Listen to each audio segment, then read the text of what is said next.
buri kantu na buri nguni.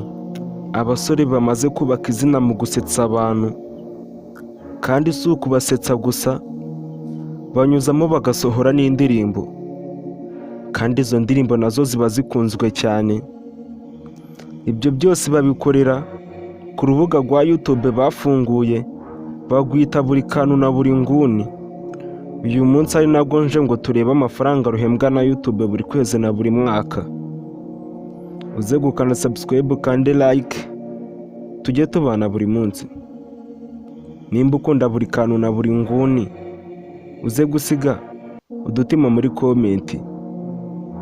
Kandi nimba hari umu-YouTubers ushaka ko tumurebera amafaranga ahembwa na YouTube buri kwezi, uze kugenda umwandike muri comment ngo haye ikaze. Uyu buri kantu na buri nguni bafunguye YouTube channel mu mwaka wa 2022. Bamaze gushyiraho video 603. Izo video zabahesheje ababakurikira bangana n'ibihumbi 130. Izo video zimaze kurebwa inshuro miliyoni 15.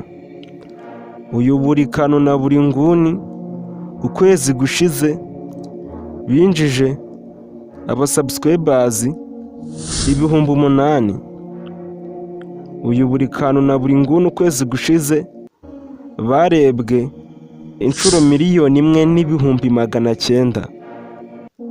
Noneho reka turebe amafaranga uyu buri kantu na buri nguni bahembwa na YouTube buri kwezi na buri mwaka. Uyu buri kantu na buri nguni ukwezi gushize bahembwe na YouTube amadolari 2,600. Nuyavunjisha mu mafaranga y'u Rwanda, uzasanga ukwezi gushize barahembwe na YouTube amafaranga y'u Rwanda miliyoni 10. Urumva ko ari amafaranga menshi y'u buri kantu na buri nguni bahembwa na YouTube buri kwezi. Noneho reka turebe amafaranga uyu buri kantu na buri nguni bahembwa na YouTube buri mwaka. Uyu buri kantu na buri nguni umwaka ushize bahembwe na YouTube amadolari 91,600.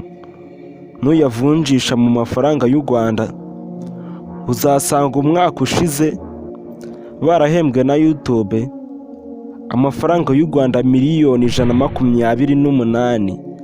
Urumva ko ari amafaranga menshi buri kantu na buri nguni bahembwa na YouTube buri kwezi na buri mwaka.